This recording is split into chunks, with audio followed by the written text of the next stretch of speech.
Hi guys, welcome to Srikanth Mototech. ఇది నేను 1,00,000 కిలోమీటర్లు వాడిన హోండా ఎస్పీ 125cc.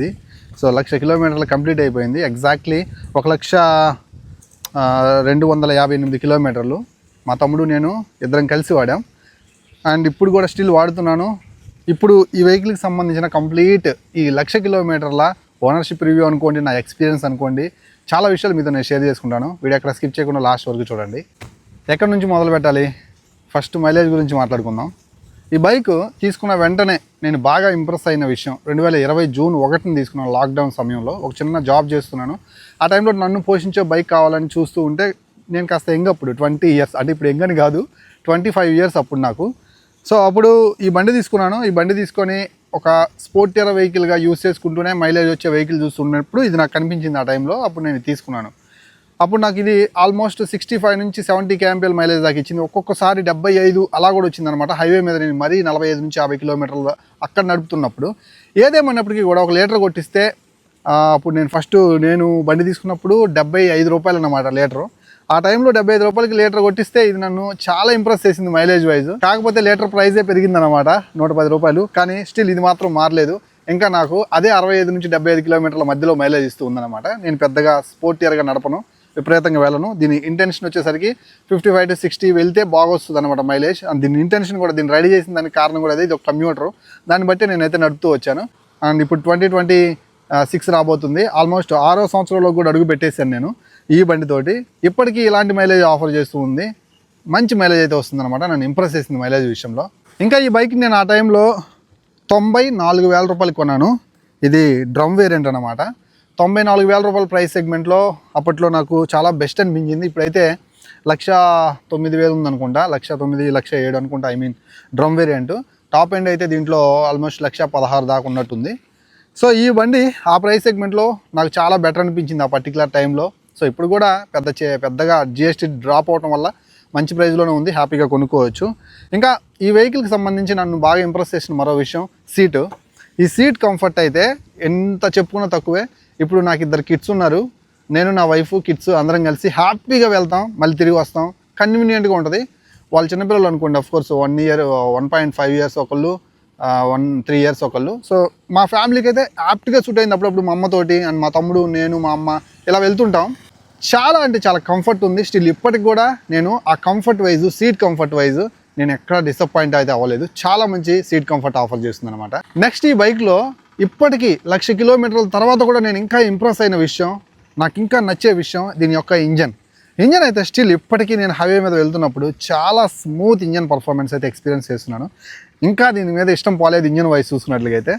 సో నేనైతే టైం టు టైం సర్వీస్ చేస్తున్నాను కాబట్టి నాకు దీని మీద ఇష్టం పోలేదు. చాలా స్మూత్ ఉంటుంది అండ్ వెరీ రిఫైన్డ్. నేను ఇంజన్ ఆయిల్ వచ్చేసరికి హోండా వాళ్ళ జెన్యూన్ ఇంజన్ ఆయిల్ మాత్రమే వాడతాను. గాయస్, ఇది మాత్రం ప్రమోషనల్ వీడియో కాదు. నేను ఈ బైక్ మీద వీడియోస్ చేసి ఆల్మోస్ట్ 2 ఇయర్స్ అయింది అనుకుంటాను. సో ఇప్పుడు 1,00,000 కిలోమీటర్లు అయింది. ఎంతో కొంత హోండా ఎస్పీ 125 కొనే వాళ్ళకి ఉపయోగపడుతుంది అండ్ నా ప్రాస్పెక్టివ్లో ఆలోచించే వాళ్ళకి ఉపయోగపడుతుందని నేనైతే వీడియో చేస్తున్నాను అనమాట. సో ఇంజిన్ ఆయిల్ గురించి మాట్లాడుకుంటున్నాను. నేనైతే ఒకటే ఇంజిన్ ఆయిల్ వాడాను. కంటిన్యూస్గా ఎవ్రీ 3,000 కిలోమీటర్స్కి వచ్చి ఖచ్చితంగా మార్చాను.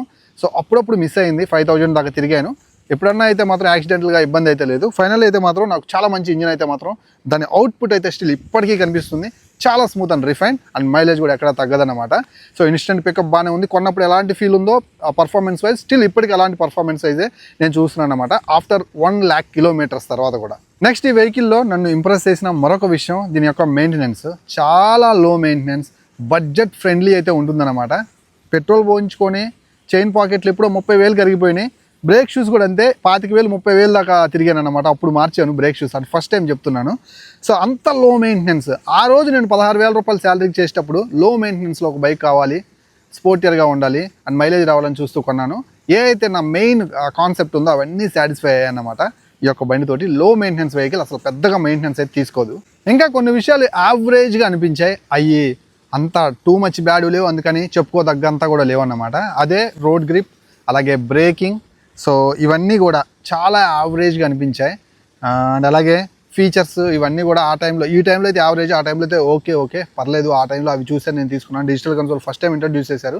అండ్ యావరేజ్గా లైట్ సెటప్ కూడా యావరేజ్గా అనిపిస్తుంది అనమాట. అంత బ్రైట్గా అయితే ఏముండదు, అందుకని తీసేస్తే అంత దారుణంగా కూడా ఉండదు. యావరేజ్గా అవి అయితే ఓకే. మరి నచ్చనివి ఉన్నాయా అంటే వీటితోటి అంటే ఈ 5 సంవత్సరాల్లో నాకు అబ్బా ఎందుకు ఇలా చేశారా అనిపించేవి కూడా కొన్ని ఉన్నాయి. వాటి గురించి కూడా మాట్లాడతాను. అందులో ఫస్ట్ మాట్లాడుకోవాల్సింది సస్పెన్షన్. ఫ్రంట్ బ్యాక్ సస్పెన్షన్ చాలా హార్డ్ ఉంటుంది. ఇప్పుడున్న వెహికల్స్తో పోల్చుకుంటే ఇది కొంచెం హార్డే ఉంది. ఇప్పుడు కొంచెం పర్వాలేదు, వైడర్ టైర్కి తీసుకొచ్చిన తర్వాత మారుస్తారు కదా, సేమ్ అదే టెక్నాలజీ వాడకుండా కొంచెం సాఫ్ట్ చేసి ఉంటారు ఫ్రంట్లో కూడా అండ్ బ్యాక్ సైడ్ కూడా. ఇదైతే కొంచెం హార్డే ఉంది. సో బ్రేక్ తీసుకొని కొంచెం లాంగ్ రైడ్స్ అయితే చేశాను, ఒక 120 కిలోమీటర్స్ వరకు. సో ఆ 50-60 వెళ్ళటానికే నాకు చాలా కష్టంగా అనిపించేది. సో కొంచెం ఎత్తేస్తున్న ఫీలింగ్ బ్యాక్ సైడ్ ఈ డ్యూయల్ షాక్ అబ్జర్వర్స్ అయితే. సో అదైతే మాత్రం నన్ను చాలా ఇరిటేట్ చేసేది.